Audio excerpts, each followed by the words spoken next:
Haqorat qilgan shaxsdan 1 milliard so'm zarar undirishingiz mumkinmi? Videoni oxirigacha ko'ring, bu to'g'risida ma'lumot berib o'taman. O'zbekiston Respublikasi Ma'muriy javobgarlik to'g'risidagi kodeks 41-moddasiga ko'ra, haqorat qilish, ya'ni shaxsni kamsitish bazaviy hisoblash miqdorining 20 baravaridan 40 baravarigacha miqdorida jarimaga sabab bo'ladi.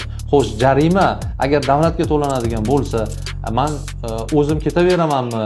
Haqorat qilinganman-ku degan shaxs esa e'tibor qiling, O'zbekiston Respublikasi fuqarolik sudlariga murojaat qilgan holda o'sha haqorat qilgan shaxsdan ma'naviy zararni undirishingiz mumkin bo'ladi. Sizga yetkazilgan ma'naviy zararning miqdorini siz o'zingiz belgilaysiz va suddan demak talab qilishingiz mumkin. Sud esa ushbu holatni haqorat qilinganlik va demak jarimalarning miqdori va umumiy kompleks ravishda o'rganib chiqqan holda ma'naviy zararni sizni hisobingizga undirib berish yuzasidan qaror qabul qiladi. Ushbu videoni tanishlaringizga yuborib qo'yishni unutmang.